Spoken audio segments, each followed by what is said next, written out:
Hello दोस्तों, parallel academy की ओर से आप सभी को नमस्कार। आज की हमारी 5वीं क्लास है।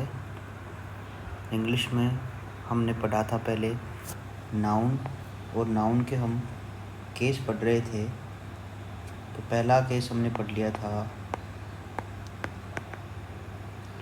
पहला केस था हमारा नॉमिनेटिव केस, दूसरा था हमारा ऑब्जेक्टिव केस,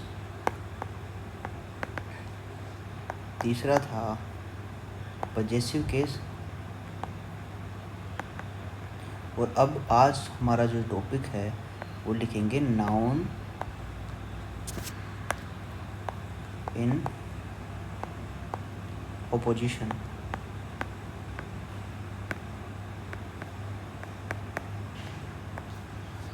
ये अपोजिशन का मतलब होता है समानाधिकरण।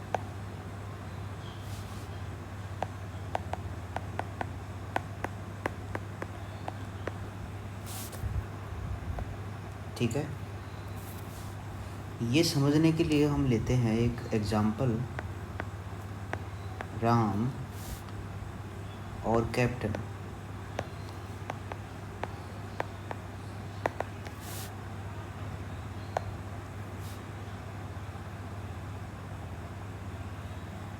Made 50 runs. इसमें हमने लिखा है जो राम है, जो कि हमारा कैप्टन है, उसने 50 रन बनाए। इसमें राम जो है वो एक नाउन है, एक कैप्टन है, ये भी नाउन है। अब इस नाउन की विशेषता बताने के लिए या फिर इसको और भी अर्थपूर्ण बनाने के लिए दूसरी नाउन का जो यूज़ हुआ है, तो इस दूसरे नाउन को बोलेंगे हम समानाधिकरण। ये समानाधिकरण किसका है? राम का समानाधिकरण है और कैप्टन। ठीक है, इसको बोलेंगे अपोजिशन। ठीक है, या इसको लिख दूं मैं, किसी संज्ञा के बाद उसकी व्याख्या करने के लिए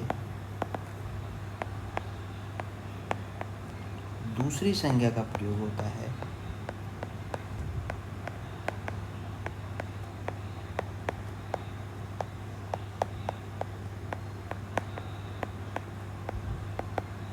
तो दूसरी संज्ञा पहली संज्ञा का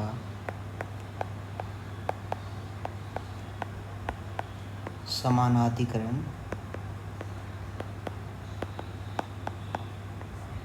कहलाती है।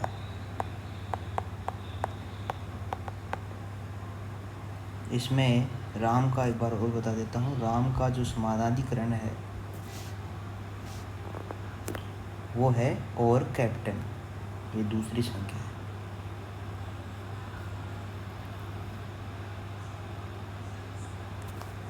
अब इसका नोट लगा लेते हैं कि जो अपोजिशन है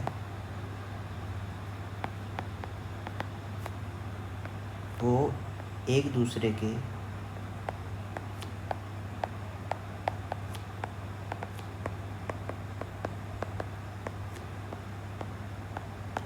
बराबर रहते हैं। ठीक है, यानी यदि कर्ता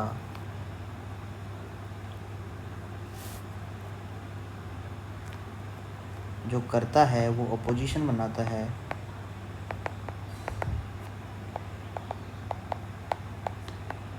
तो नॉमिनेटिव केस, क्योंकि सब्जेक्ट में हमेशा मेरे पास नॉमिनेटिव केस होता है।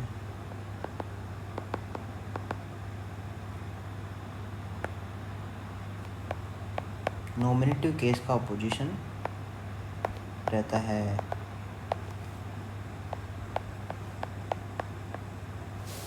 अगर क्रम बनाए तो ऑब्जेक्टिव रहता है।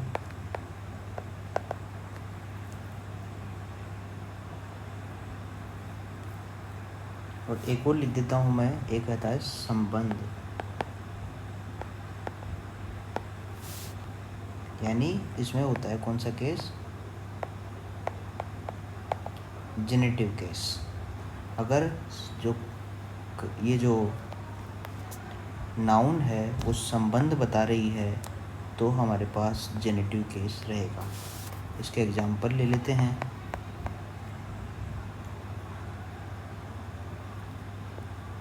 कबीर,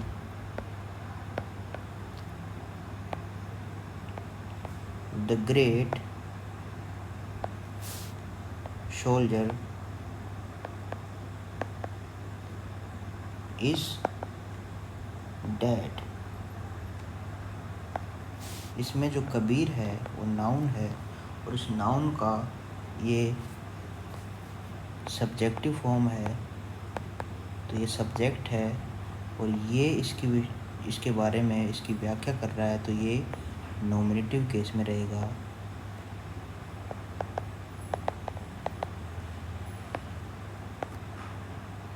इसके आगे एक और एग्जाम्पल ले लेते हैं।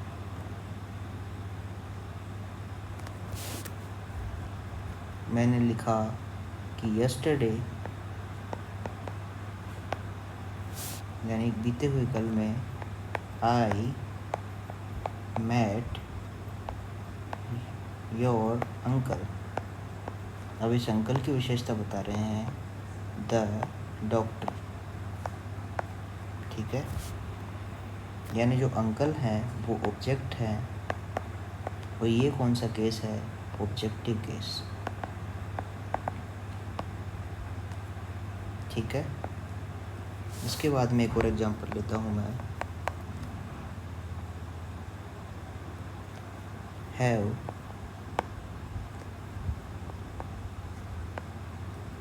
यू सीन, यानी क्या आप देख चुके हो, क्या देख चुके हो, गांगुली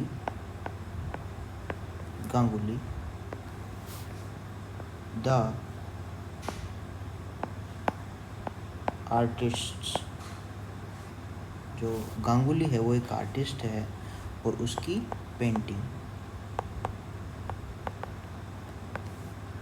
ठीक है, तो गांगुली का संबंध किससे है, हमेशा आर्टिस्ट से है, तो ये संबंध बता रहा है, तो ये कौन सा केस है, जेनेटिव।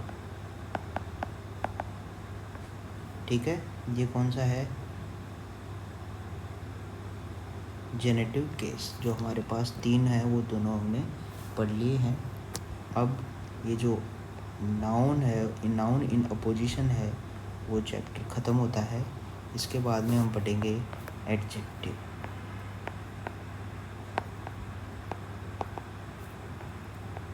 एडजेक्टिव क्या होता है, एडजेक्टिव को कहते हैं विशेषण।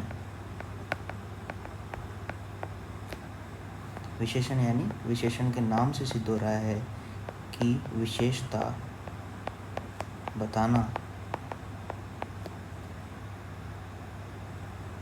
अब हम इसको आगे पढ़ेंगे एग्जाम्पल की सहायता से।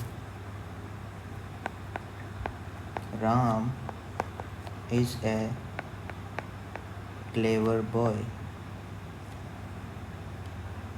तो जो लड़का है ये नाउन है, इस नाउन की विशेषता बता रहा है, तो ये है एडजेक्टिव। तो इसमें हमने क्वेश्चन पुट किया है कैसा, कि राम एक क्लेवर लड़का है। तो हमने क्वेश्चन पुट किया राम कैसा लड़का है, क्लेवर। हमारे पास जो उत्तर मिला वो क्लेवर मिला। इसके बाद में एक और एग्जांपल लेते हैं। I don't like that boy, यानी मैं उस लड़के को पसंद नहीं करता। तो किस लड़के को, कौन से लड़के को, ये हमने पूछा, तो हमारे पास उत्तर आया उस लड़के को, यानी दैट। तो ये वाला क्या है, एडजेक्टिव और ये है नाउन। अगला एग्जाम्पल है ही गेव मी 5 मैंगोज।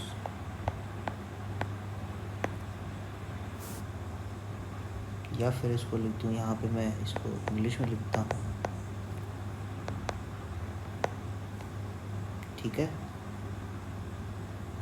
तो अब हमने यहाँ पे लिया नाउन है ये, और ये वाला है, ये है एडजेक्टिव, क्योंकि ये मैंगोज़ की विशेषता बता रहा है। हमने जब क्वेश्चन पुट किया कितने, तो हमारे पास उत्तर आया 5।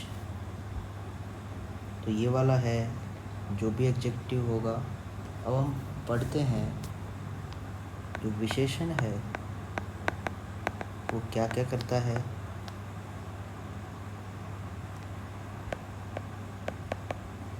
संज्ञा के साथ प्रयुक्त होता है, ये हमने अभी सीखा है, प्लस उसके अर्थ में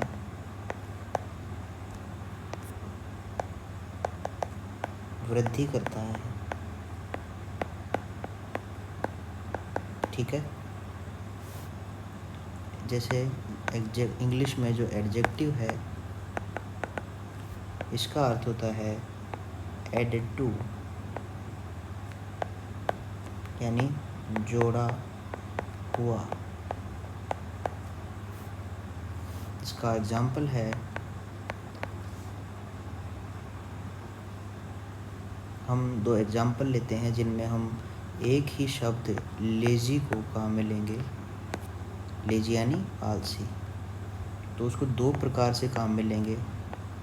the lazy boy was punished, यानी जो आलसी लड़के को सजा दी गई। और दूसरा सेंटेंस है द बॉय इज़ लेज़ी, तो इन दोनों में ही लेज़ी का प्रयोग हुआ है, लेकिन भिन्न भिन्न अर्थों में हुआ है। यहाँ पर ये बॉय की पास में विशेषता बता रहा है, उस यहाँ पे ये इज़ के बाद में हेल्पिंग वर्ब के बारे में आ रहा है। तो ये दोनों एडजेक्टिव हैं। अब हम पढ़ेंगे काइंड्स ऑफ एडजेक्टिव।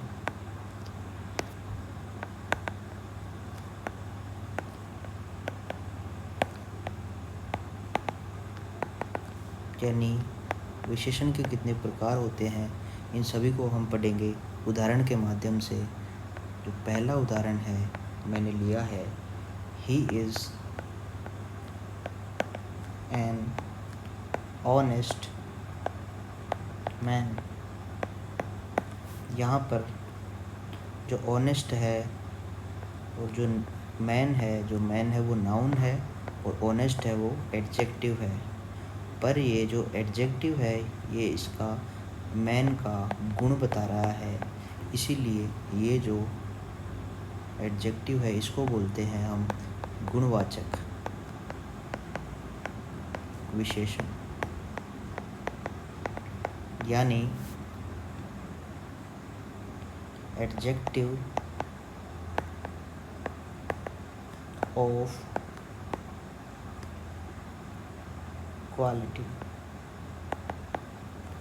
गुण को बोलते हैं इंग्लिश में क्वालिटी, या फिर इसे कहते हैं डिस्क्रिप्टिव।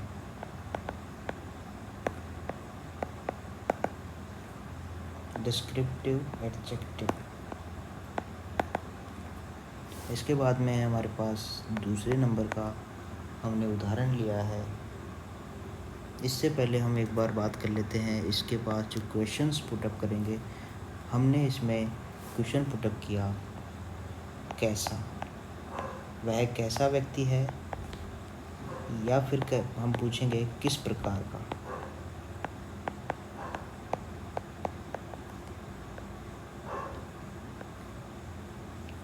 ठीक है।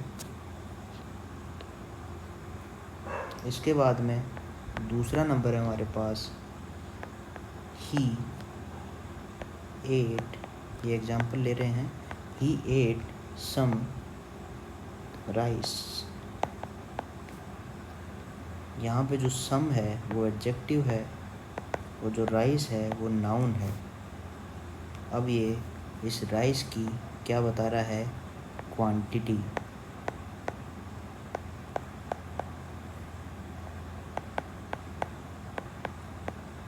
यानी मात्रा।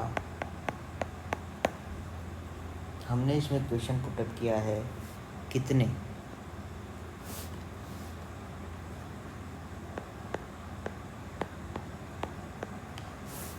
पर ये मात्रा बता रहा है, इसीलिए ये इसको बोलते हैं मात्रावाचक, या इसको एक और शब्द ले सकते हैं परिमाणवाचक।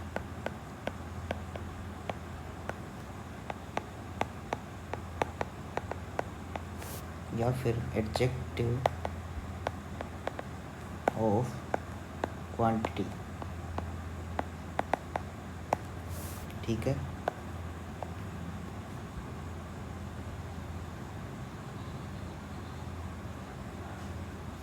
अब यहाँ पे जो क्वेश्चन हमने पुटअप किया है वो है कितने। यहाँ पे कितने का इंग्लिश होगा हाउ मच, क्योंकि हमने मात्रा पूछी है। इसके और एग्जाम्पल रहेंगे सम, मच, लिटिल यानी थोड़ा, इनफ यानी पर्याप्त, ऑल यानी सब, एनी यानी कोई, ग्रेट और एक्सेट्रा। ठीक है, इसके बाद में हम तीसरा जो है वो इसका काइंड पढ़ते हैं। तो हमने लिया है द हैंड हैज़ 5 फिंगर्स, यानी हाथ में 5 अंगुलियां होती हैं। तो अंगुलियां है वो नाउन है, और जो ये है 5 जो एडजेक्टिव है। पर जो 5 है एक संख्या बता रहा है, कि इसकी नाउन की संख्या बता रहा है। तो यह है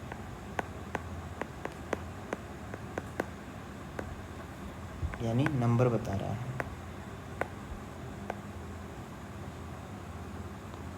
तो ऐसे नाउन को हम बोलते, ऐसे एडजेक्टिव को हम बोलते हैं संख्यावाचक विशेषण, या फिर एडजेक्टिव ऑफ नंबर्स।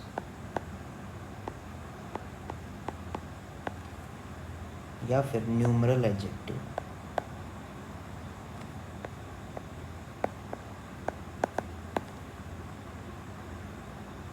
अब हम कुछ एग्जाम्पल, नोट वाले एग्जाम्पल पढ़ रहे हैं। हमने लिखे 2 शब्द, आई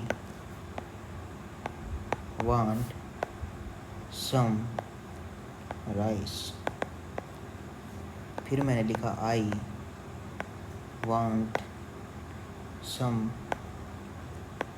बुक्स। अब ये राइस है वो भी नाउन है, और ये बुक्स है वो भी नाउन है, परंतु यहाँ जो सम है ये रिप्रेजेंट करता है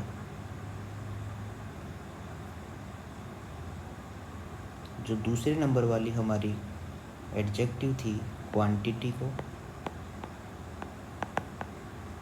और ये जो है तीसरा वाला बुक्स के बारे में जो बात कर रहा है वो है न्यूमरल एडजेक्टिव, यानी संख्या को।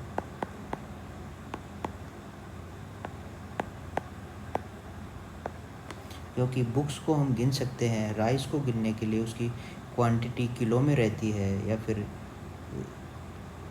उसमें ग्राम में रहती है, इसीलिए हम उसको गिन नहीं सकते, उसकी मात्रा ही हम देख सकते हैं। ठीक है। इसके बाद हम बात करेंगे एडजेक्टिव ऑफ नंबर्स।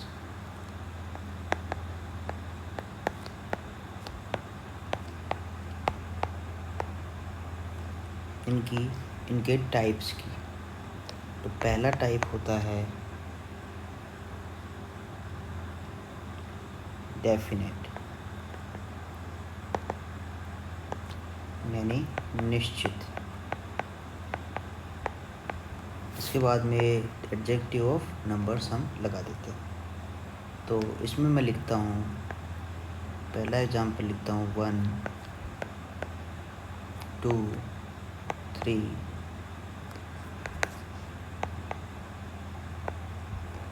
ये जितने भी हमारे पास जो संख्याएं हैं उनको अपन रिप्रेजेंट करेंगे, उसको बोलेंगे हम कार्डिनल नंबर।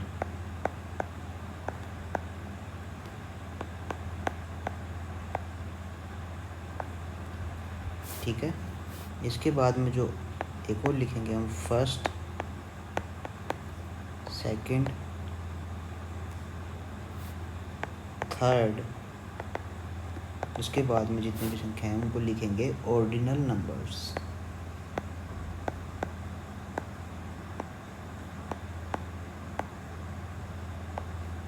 ठीक है। ये है हमारा डेफिनेट एडजेक्टिव ऑफ नंबर्स।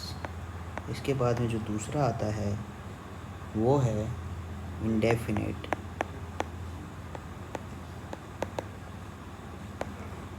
यानी अनिश्चित। इसमें आता है जैसे ऑल, नो, मैनी, फ्यू, सम, एनी और बहुत कुछ। इसके बाद में जो तीसरा है, इसके 3 टाइप रहते हैं एडजेक्टिव ऑफ नंबर्स के। जो तीसरा टाइप है वो है डिस्ट्रीब्यूटिव,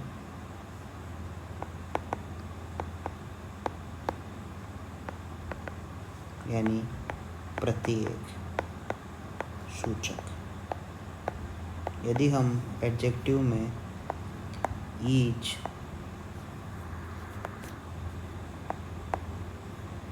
एवरी,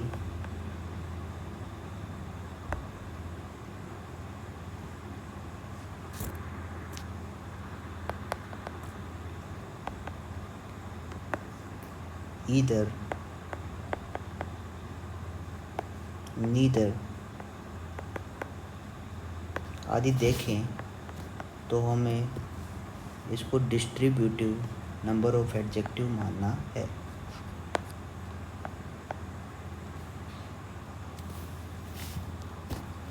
अब हमने जो पहले उदाहरण पढ़ा था, I want some rice, I want some books, इसको हम नोट से लिख लेते हैं कि एक ही विशेषण के आधार पर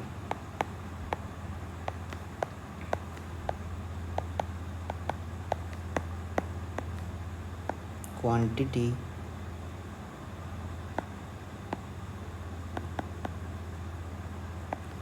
या नंबर दोनों में से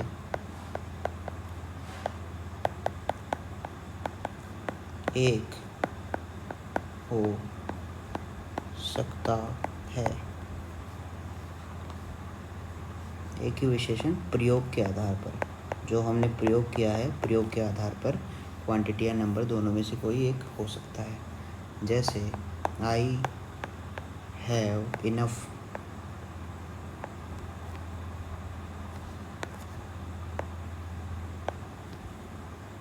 शुगर, यानी मेरे पास पर्याप्त, इनफ का मतलब होता है पर्याप्त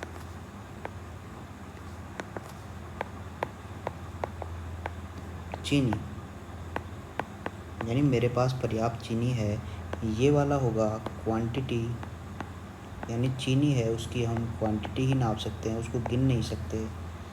और जो दूसरा है हमारे पास, देयर आर सम नहीं, हम इनफ ही लेते हैं। देयर आर इनफ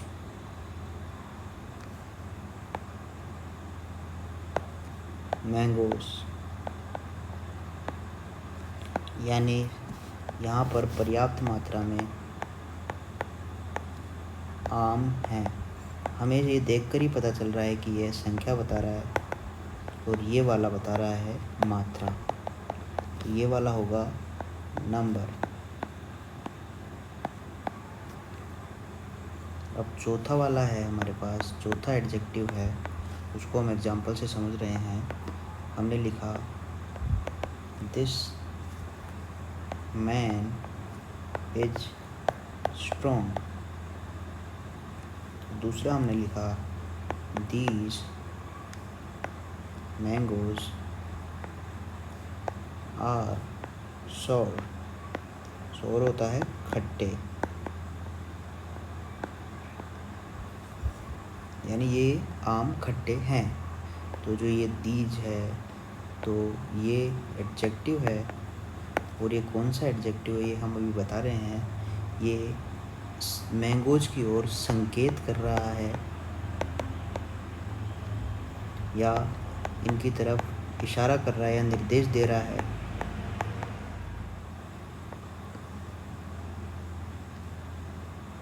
तो इनको बोलेंगे संकेतवाचक या निर्देशक,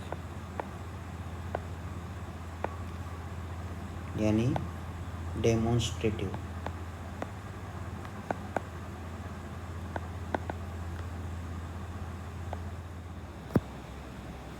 अब ये डेमोन्स्ट्रेटिव का जो क्वेश्चन है वो क्या पुटअप होएगा, कौन से, यानी विच। ये हम क्वेश्चन पुटअप करके देखेंगे। तो यहाँ पे जो मैन है, जैसे मैंने लिखा दिस मैन इज स्ट्रॉन्ग, तो मैंने पूछा कि कौन सा आदमी ताकतवर है, तो यहाँ पे आया उत्तर हमारे पास दिस। तो दूसरे में है कौन से आम खट्टे हैं, तो यहाँ पे आया दीज, यानी ये। तो ये निर्देश दे रहा है। तो हमारे पास उत्तर इस क्वेश्चन को पुटअप करने पर हमारे पास जो उत्तर आता है वो आता है दिस डेमोन्स्ट्रेटिव एडजेक्टिव का। अब इसके बाद में है पांचवा हमारे पास, जैसे मैंने एग्जाम्पल लिखा whose book is this, यानी यह किसकी किताब है। तो ये whose जो क्वेश्चन है इस नाउन के लिए पुटअप हुआ है, तो ये ऐसे एडजेक्टिव को हम बोलेंगे इंटेरोगेटिव,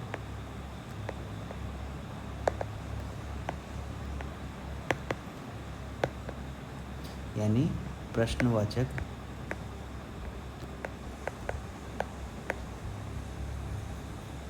विशेषण।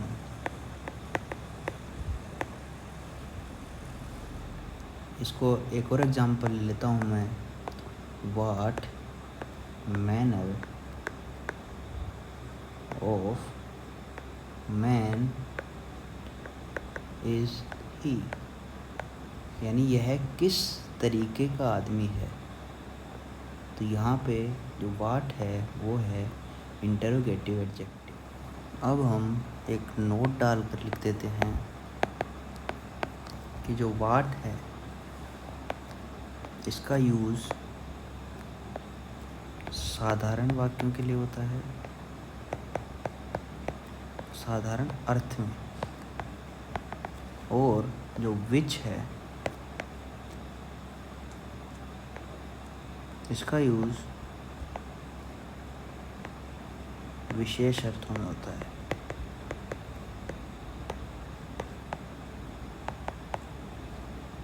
ठीक है।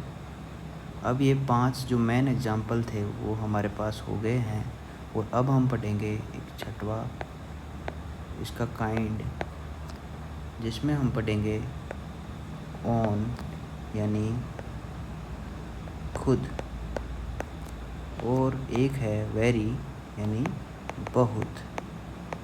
ऐसे शब्दों के बारे में पढ़ेंगे हम जो कि उस नाउन के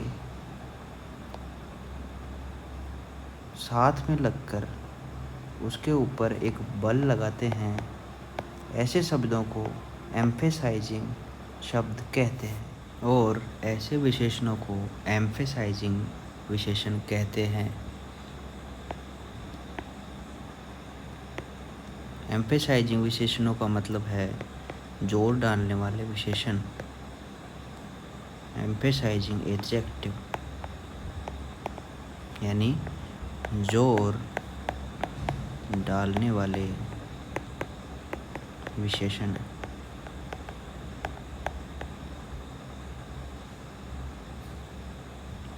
एग्जाम्पल है इसका, he is his own master, यानी वह उसका अपना खुद का मास्टर है। अब इसमें जो ओन है ये इस मास्टर पर बल लगा रहा है, इसीलिए ये ओन है, ये एम्फेसाइजिंग एडजेक्टिव है। इसके बाद में 7वां है हमारे पास, मैंने लिखा व्हाट एन आइडिया, और यहाँ पे ये एक्सक्लेमेटरी वाला जो साइन है वो मैंने लगा दिया। तो ये व्हाट है, ये इस आइडिया को, इसकी विशेषता बता रहा है व्हाट एन आइडिया, और इसको एक बूस्ट कर रहा है इसको, तो इसीलिए इसको बोलेंगे एक्सक्लेमेटरी।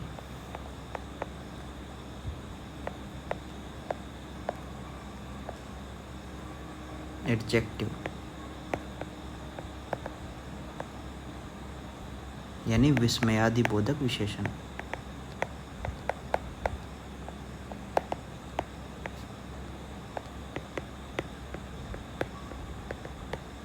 ठीक है, अब हम एक नोट डाल के लिखते हैं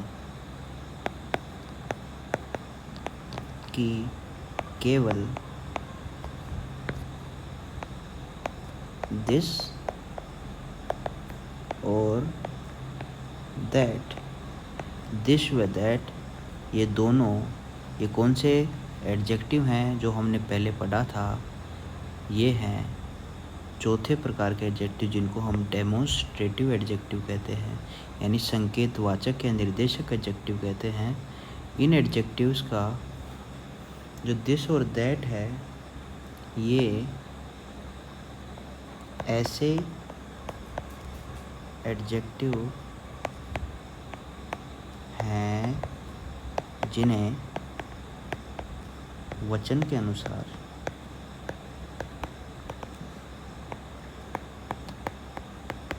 बदलते हैं।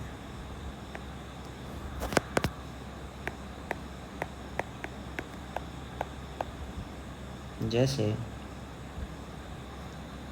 दिस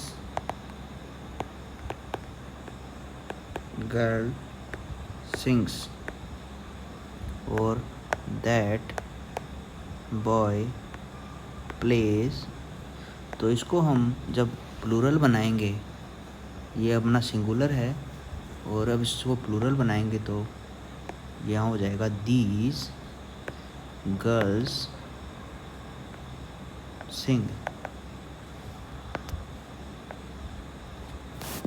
और यहाँ हो जाएगा दोज बॉयज प्लेज, प्लेज नहीं प्ले आएगा। ये बाकी चीज़ें आप सीखेंगे टेंसेस में जो कि आपके आगे चलेंगे। ठीक है, आज के लिए हम यहीं तक पढ़ेंगे। कल हमारा जो टॉपिक है वो रहेगा फॉर्मेशन ऑफ एडजेक्टिव। अभी हम इसका रिवीजन करेंगे, और रिवीजन की क्लास ये पढ़ने की जितनी इम्पोर्टेंट है, तो रिवीजन ज़रूर करें इसका। तो हम शुरू करते हैं रिवीजन। जो नाउन हमने सबसे पहले पढ़ा, हमने कल की क्लास में पहले पढ़ा था नाउन को केसेस के फॉर्म में जो हमने 3 केसेस पढ़ लिए थे, nominative, objective and possessive case. इसके बाद में आज हमने पढ़ा नाउन इन अपोजिशन यानी समानाधिकरण में जो संज्ञा है। तो हमने एक एग्जांपल लिया, राम और कैप्टन मेड 50 रन्स, यानी यहाँ पे 2 नाउन है, एक तो राम एक कैप्टन। तो यहाँ पे समानाधिकरण जो अपोजिशन है वो क्या है, कैप्टन है। किसके ऊपर अपोजिशन है, वो राम के ऊपर। ये अपोजिशन होती क्या है, किसी संज्ञा के बाद उसकी व्याख्या करने के लिए, यानी जो राम है इसकी व्याख्या करने के लिए एक और चीज़ आई है, उसको बोलेंगे कैप्टन। तो दूसरी संज्ञा का प्रयोग किया जाता है। तो जो दूसरी संज्ञा यानी ओवर कैप्टन है, वो जो राम है उसकी क्या हो जाएगी, समानाधिकरण कहलाती है। अब अपोजिशन एक दूसरे के बराबर रहते हैं, इसका मतलब क्या है कि यदि कर्ता अपोजिशन बनाए तो नॉमिनेटिव केस का अपोजिशन बनता है, क्योंकि कर्ता जो सब्जेक्टिव केस होता है वो नॉमिनेटिव केस रहता है, और जो ऑब्जेक्टिव केस है वो कर्म का जो रहता है। अगर कर्म में जो ये हम अपोजिशन बनाएंगे तो वो ऑब्जेक्टिव केस में रहेगी, और संबंध में जो कि हम आगे पढ़ेंगे, अगर ये अपोजिशन केस बनाएगी तो ये जेनेटिव केस में रहेगी। एग्जाम्पल है, Kabir the great soldier is dead. तो इसमें लिखा है जो कबीर है नाउन है, सब्जेक्ट है, और ये कौन सा केस है, नॉमिनेटिव केस। दूसरा है, yesterday I met your uncle the doctor. तो इसमें था ये ऑब्जेक्ट, तो ये कौन सा केस है, ऑब्जेक्टिव केस। फिर तीसरा एग्जांपल है, have you seen Ganguly the artists painting. ये आर्टिस्ट था, इसका ये जेनेटिव केस है। तो ये गांगुली है, ये आर्टिस्ट है, तो इसका एक संबंध बता रहा है आर्टिस्ट से। और ये पेंटिंग है, इसकी किसकी पेंटिंग है, ये गांगुली की पेंटिंग। तो आगे है जो हमारा आज का टॉपिक है, जिसे कहते हैं एडजेक्टिव यानी विशेषण, यानी विशेषता बताना। जहाँ यहाँ राम है, सबसे पहले मैंने एग्जांपल लिया है, Ram is a clever boy, यानी राम एक चतुर व्यक्ति है। तो यहाँ पे कैसा व्यक्ति है, हमने क्वेश्चन पुटअप किया तो एडजेक्टिव में पता चला कि वो चतुर व्यक्ति है, यानी क्लेवर व्यक्ति है। फिर दूसरा एग्जांपल लिया, I don't like that boy. तो यह कौन सा हमने क्वेश्चन पुटअप किया तो हमारे पास क्या आया, कौन सा लड़का, कौन से लड़के को मैं पसंद नहीं करता हूँ, दैट यानी वह, उस लड़के को। फिर तीसरा एग्जांपल था, ही गेव मी 5 मैंगोज, यानी कितने मैंगो, 5 यानी 5 मैंगोज।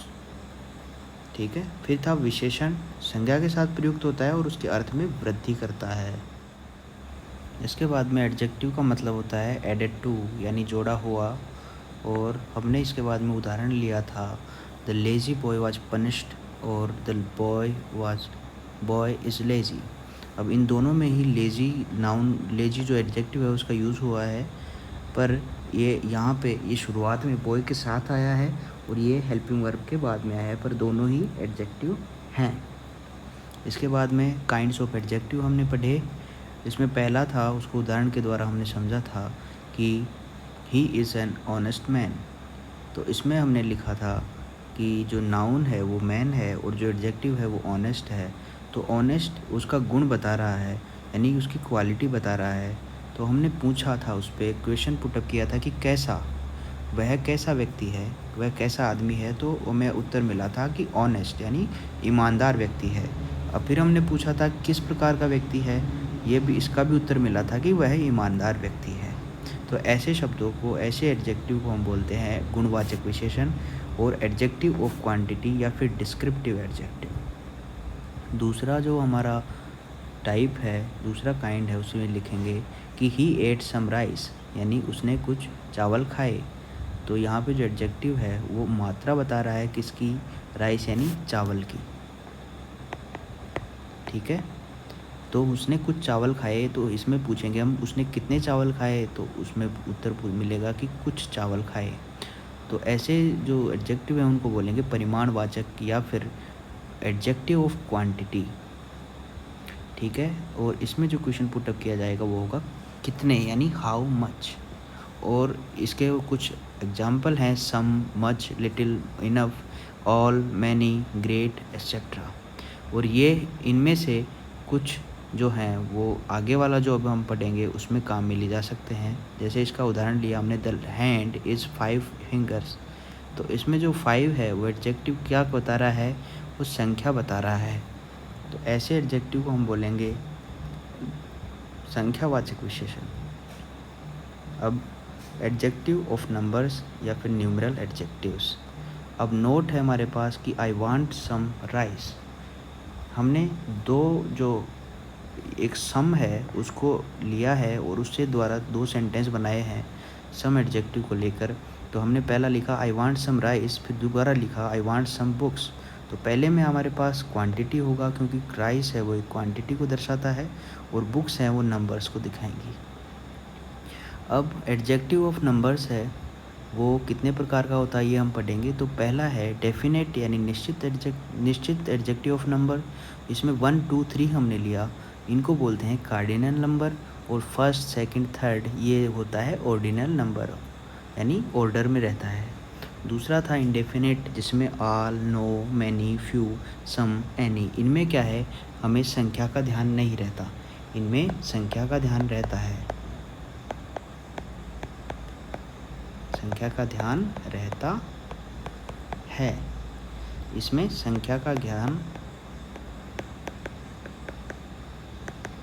नहीं रहता। ठीक है। अब आगे है हमारे पास डिस्क्रिप्टिव यानी प्रत्येक सूचक एडजेक्टिव। तो इसमें क्या होगा, each, every, either, neither, it, इतने, एक्सेप्ट्रा। फिर उसके बाद में आएगा नोट लगाएंगे हम कि एक ही विशेषण प्रयोग के आधार पर क्वांटिटी या नंबर दोनों में से कोई एक हो सकता है। जैसे पहले हमने लिखा आई हैव इनफ शुगर, तो हमने इनफ जो है एडजेक्टिव है उसको लिया है। तो ये पर्याप्त चीनी, यानी मेरे पास पर्याप्त चीनी है, इसमें मात्रा दर्शा रहा है, ये क्वांटिटी को दर्शाएगा। ये दूसरे प्रकार का एडजेक्टिव है। फिर जो देयर है, देयर आर इनफ मैंगोज, ये नंबर को दर्शाता है, तो ये तीसरे प्रकार का एडजेक्टिव रहेगा ये, क्योंकि ये संख्या को दर्शा रहा है। अब है हमारे पास दिस मैन इज़ स्ट्रॉन्ग या फिर दीज मैंगोज आर सोर। ये दो हमने एग्जाम्पल लिए हैं। तो इसमें जो मैन है, सबसे पहला हमने क्वेश्चन है ये है कि जो मैन है वो स्ट्रॉन्ग है। हमने क्वेश्चन पुटअप किया कि कैसा मैन, कौन सा मैन, तो ये दिस पे गया, तो यहाँ पे दीज पे गया। तो ये ऐसे एडजेक्टिव हैं, वो है संकेत या निर्देशवाचक एडजेक्टिव। ठीक है, इनको बोलते हैं डेमोन्स्ट्रेटिव एडजेक्टिव। इसमें हम क्वेश्चन पुटअप करते हैं कौन से या विच। ठीक है। इसके बाद में है हुज बुक इज दिस, यानी ये किसकी किताब है। तो हमने जो किसकी है वो किताब है, वो वहाँ पे जो इसका जो प्रभाव है वो दर्शा रहा है ये। तो ऐसे शब्दों को हम बोलेंगे जहाँ पर हमारे पास प्रश्न पहले से ही पूछा जा रहा हो, तो ऐसे प्रश्नों को बोलेंगे प्रश्नवाचक है, इंटरोगेटिव विशेषण। ठीक है। अब एग्जाम्पल है what manner of man is he, यानी उसका जो ये आदमी है उसका कैसा बर्ताव है। तो ऐसे शब्दों में भी ये वाट है, ये है इंटरोगेटिव एडजेक्टिव। अब हम नोट लिख रहे हैं कि वाट है उसका यूज़ होता है साधारण अर्थों में, और विच है उसका यूज़ होता है विशेष अर्थों में। ठीक है। इसके बाद में जो छठवा है, ये 5 जो थे ये इम्पोर्टेंट थे। इसके बाद में कुछ और भी कुछ इसके काइंड्स होते हैं, इनको भी हम पढ़ेंगे कि ये यहाँ पे लिखा हुआ है ऑन और वेरी। तो ये ऑन का मतलब होता है खुद और वेरी का मतलब होता है बहुत। तो ये दोनों शब्द एक बल लगाते हैं और उस बल के द्वारा जोर डालकर उस नाउन को और भी क्लेरिफाई करते हैं। तो ऐसे शब्दों को एम्फेसाइजिंग एडजेक्टिव कहते हैं, क्योंकि ये एम्फेसाइज कर रहे हैं उन शब्दों को। इसका एग्जाम्पल है कि he is his own master, यानी वह उसका खुद का मास्टर है। ये ऑन इस हिज के द्वारा इस मास्टर पे बल लगा रहा है। तो ऐसे शब्दों को बोलेंगे हम एम्फेसाइजिंग एडजेक्टिव। इसके बाद में 7वां है हमारे पास ये व्हाट एन आइडिया। तो ऐसे शब्द में यहाँ पे आगे हमने एक्सक्लेमेटरी चिन्ह जोड़ दिया है। तो ऐसे सेंटेंस में एक्सक्लेमेटरी एडजेक्टिव होगा, क्योंकि यहाँ पे ये एक्सक्लेमेटरी बात की जा रही है। इसके बाद में एक नोट डालते हैं कि केवल दिस और दैट ऐसे एडजेक्टिव हैं जिन्हें वचन के अनुसार बदलते हैं। जैसे यहाँ पे दिस गर्ल सिंग्स और यहाँ पे दीज गर्ल्स सिंग, तो ये हो रहा है यहाँ पे दिस का दीज हो रहा है, इसीलिए ऐसे शब्द धीरे जैसे ही हम इनको सिंगुलर से प्लूरल बनाते हैं तो ये चेंज हो जाते हैं। अगले वाले में दैट बॉय प्लेज लिखा है, ये प्लूरल बनाने पर दोज बॉयज़ प्ले हो जाएगा। ठीक है, अब हम कल पढ़ेंगे फॉर्मेशन ऑफ एडजेक्टिव्स। तो तब तक के लिए धन्यवाद, मिलते हैं आपसे अगली क्लास में।